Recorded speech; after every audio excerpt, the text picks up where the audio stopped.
Hi, welcome back to today I'm at Soda Farm, so you can just see the orange door or the top of the orange door right behind me. So if you are coming up to our Soda Farm Cafe in Marysville, Ohio, I am sitting out on the concrete pad where you would come up behind for the drive-through, and there is parking around out here. So anybody who struggles to find a spot in front, parallel parking, you can find us in there. I wanted to give an update on my ankle and talk a little bit about taking care of issues at home. First of all, I wanted to say that those of you who have been watching my ankle updates, or those that haven't, here's a quick sum. I was spurred by a rooster, which means he's got a spur about that long. It means that he knifed me in the ankle with his spur. And it was right above the ball of the ankle. And I'll show it to you here. This is day 10, and this is going to be backwards. But for those of you who aren't familiar with my book, Heal Local, really what I'm teaching in the book is what I was following to handle the emergency situation that I was in with the spur. If you're going to take care of problems at home, you do have to know where you end and where the next person begins. So throughout these updates, I've been sharing what you need to watch for, where I might have needed to go to the emergency room, where I might have needed to get antibiotics. And I'm happy to say that I haven't needed anything. And so I'm going to show you, I'm going to turn this around and I will show you what it looks like now. See if I can get out of the... So you can see I've lost kind of that top little piece of skin there. It's dry and peeling, but I've got a scab and the inflammation is down. And we're now dealing with sort of just a localized swelling that's underneath the skin or underneath the wound there. My next course of action will be I'll start to use I don't really care about the scarring there, so I could use chickweed oil to prevent scabbing. I'm going to use castor oil because what I have now is sort of a buildup of scar tissue that's kind of balled up underneath the wound. And so I'm going to use castor oil, warmed castor oil packs on that now to sort of break up the scar tissue that's forming underneath where the wound is. Haven't needed antibiotics, haven't needed any prescriptions, haven't needed any trips to the emergency room or the doctor. And that's not to say that that's a bad thing if I did. It's just that it reduces the stress on my pocketbook. It reduces the stress on the emergency room and the doctors there, that I was able to take care of it at home without bothering them, without pulling them away from people that really needed emergency room help. And that's kind of what I was teaching in Heal Local. So I have in here, if you know this book, I would have gone to the first aid section and I would have found infection. I would have been following all of my advice there. I did follow all of my advice there on infection. I followed on wound care. I don't have information on scars in this book. That's something that I'll probably write up on my blog to add to this discussion. But there's a section on wounds and bleeding, and you read through and it gives you all the information that I'm using at home to decide what I need to do. How do I do self-care? How do I do family care? And so this is kind of my brain and put forward in how to do home care with natural products in your cupboard. And it's what I've followed along with treating this, the spur incident. I am almost all healed up. I can put pressure on it. I don't have really much pain anymore. And like I said, I haven't had to deal with anything going to the doctor. Unfortunately, these days, there's a lot of really nasty germs that you become exposed to in doctor's offices and emergency rooms that if you can avoid having that interaction, that's great. It's nice to save the money. It's also nice to reduce the pressure on our emergency rooms. We've had a lot of conversation about that, obviously, through the COVID situation, where we wanted to take the burden off of our emergency rooms so that they weren't overloaded and our doctors weren't overloaded. And that's something that we should think about all the time. That's kind of one of the points that I made in Heal Local, that we are asking too much of our medical professionals. We're asking too much of our hospitals. They are there to keep us from dying, and boy, we love them that they're there. But to lean on them for day-to-day things, keeping us healthy, that's not really their job. And to run to them with every little thing. My emergency wasn't an every little thing. And many of you who are just getting started, I wouldn't recommend treating what I treated at home without guidance. But you grow in your scope of practice, you grow in what you can handle, and you keep your metrics together. You have other people that are watching you. My husband was watching you. My mother was watching me. I wasn't just the only person that was judging whether this wound needed more care. These are all things that you have to think about when you're taking care of problems at home. It doesn't just magically get fixed because you're using natural herbs. It's not enough to use a natural product. You also have to know what you're doing. You have to be smart.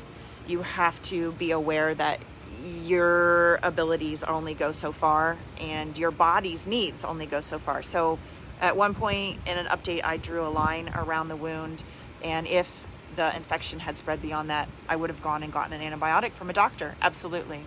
But because I was able to manage it and keep it under control at home, that's where I was able to keep the burden off of my local doctors. I was able to keep the burden off of my emergency rooms, allow them to keep focusing on people that really needed it. We can do this a lot with fever, and we're running a lot to the emergency rooms with fevers and coughs and colds. And the things that I see people running into doctors now for are things that my family never would have dreamed to go and get help for. Again, you have to know you, and if you really need to go for those things because you aren't qualified at home and you don't understand how to take care of things, you need to go. But wouldn't it be amazing if we could educate more people and empower more people to be able to handle basic things, things that kept people out of emergency rooms, kept people from having deeper problems. So keeping ahead of your issues is important. I kept ahead of the infection the whole time with this rooster spur. I never let it get ahead of me. I never let it get out of hand. I never let it get beyond what I could manage. And I kept at it. It just doesn't go away right away. We've got sort of an idea in Western medicine that our bodily issues, illnesses, wounds, problems, they should just go away right away. And if they don't go away right away, then we're in trouble. And that's just not the case. You have to keep at it. You have to be diligent. You have to watch it. You have to work it. And I've had a successful outcome. I'm going to keep you up to date. I do have some stiffness. I believe that I had some muscle involvement, obviously, because of where it is. The spur stabbed into my muscle. I've probably got nerve involvement. I'm going to be using St. John's wort. I'm going to be making sure to eat good protein.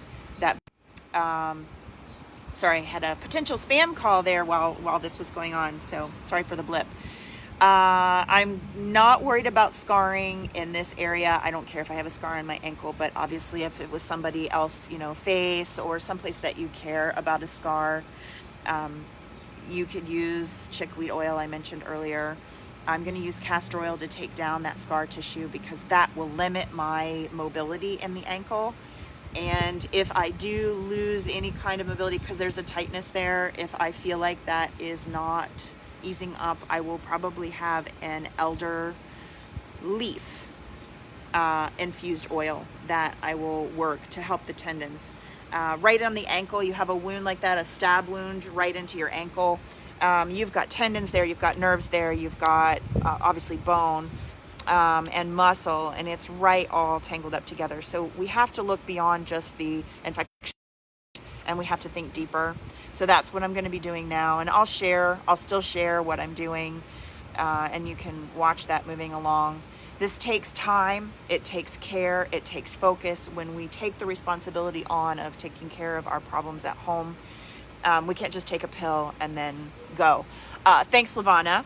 What happened is I had a rooster, our rooster spurred me in the ankle, and he has a spur about that long, and it's kind of like being stabbed with a screwdriver. A dirty, covered in chicken poo and dirt a screwdriver.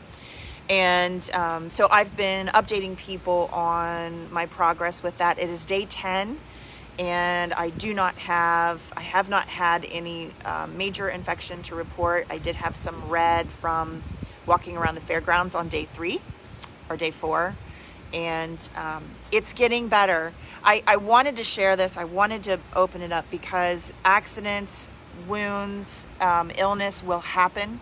We need to get into a place where we're okay that these things happen. I mean, obviously I didn't go out there and want the rooster to spur me, but life happens. If we're active, if we're living our life, we're going to get sick, we're going to have accidents, and we can't protect ourselves from all of them. And when they happen, we have to be prepared. And if we're taking our health care on to our own responsibility, we need to be prepared and understand what it takes to take care of it. Again, you can't just take a pill and then go back to life. You have to stay on it. If we're addressing it the way I'm addressing it naturally, it's a process. So at first there was acute care, and I've been monitoring and changing that care as I've gone along, whether I have a possible presence of infection, whether I'm dealing with needing to pull infection or maybe dirt out of the wound. Am I drawing? Am I dealing with an infection? Am I now dealing with scar tissue underneath? A true wound like this that isn't just a cut that we heal requires diligence, and it requires our understanding to change. And that's where sharing that throughout Heal Local, you can find your different issues and read about how you might apply plants for healing, and what you might need to think about, where your scope of practice ends, who else you need to reach out to, what you need to think about beyond just the wound or just the sprain. We have to understand how the body is put together, what that area is connected to. So we understand that the body is a system, and that home care is much, much more than just disaster first aid care. We have to go deeper. It takes a little longer. We have to be patient with both our ability to keep at our treatment, and we have to be patient with the body healing. So as of now, I have sort of a lump underneath there with the scar tissue. I had never had any bruising, and that's because of the Comfrey poultice and the Yarrow poultice right away. Never had any bruising. Have not had any infection to speak of, just starts of redness, which you kind of expect. Haven't had any other symptoms throughout my body, no tensing, no muscular issues. And I've been monitoring all of that because something like this could be very serious. So first aid, taking care of yourself at home, is not just applying an herb and then not paying attention to it. That's doing nothing. Home care means sticking with it, understanding the bodies as a system, and moving your treatment plan with what your symptoms are and moving along. So, any questions? Heal Local has been out for a few years now, and it was really my book to put home treatment in people's hands. The how-to, sort of a desk reference. It has over 100 different ailments, and it describes how you would use a small apothecary approach to address an illness or a crisis, what you might do to deal with an acute situation versus chronic, how to devise a treatment protocol, how to put together your natural health care cupboard. And it also talks about the need for growing your own and sourcing your own. So Heal Local is really about the need to go right alongside local food and bring out local medicine. Local medicine is really the way we're going to go forward, folks. Right now, we're in such crisis, and the medical is so at the forefront, and so many people are scared, and they don't have to be. If we localize our medicine, if we're growing things in our own backyard, if we understand our bodies and take on that responsibility, we don't need to be afraid. We live in respect for the things that can hurt us or infect us. We live with respect of those things, and we have a plan. Hi, Brigitte, up in Canada. I miss you so much. Thank you for your support. We miss the Mother Earth News fairs as well, and hugs back to you. I'm doing an actually online class with Mother Earth News here in the next month or so. I'm getting ready to film it, and I'm doing some great behind the scenes stuff here. You'll start to see that on social media kind of bleeding out, but watch for that. It's going to be a really exciting class, and I'll give you more teases about it as we go along, but it's going to be delicious. I'll give you that. It's going to be delicious. The class that I'm doing and the whole seminar that's being put together online, it's going to be an inexpensive way to get to a lot of different experts all at once. And I'm excited to be putting on more and more of those with Mother Earth News, and hopefully we have Mother Earth News fairs again in the coming year. Okay, well, I'm going to go back to work and get back to, we're picking and harvesting, and it's time to put things up from the garden, and it's time to put things up out of the herb plots. And I'm going to try and share that as much as possible here on Mockingbird Meadows, and also over on Soda Farm Cafe here on Facebook. And if you aren't on Instagram, that's another great way to catch us for both of those. So let me know if you have any questions. As always, drop in here in Marysville if you would like to talk to us in person. Otherwise, drop us a note. And thanks so much for joining me today. See you next time.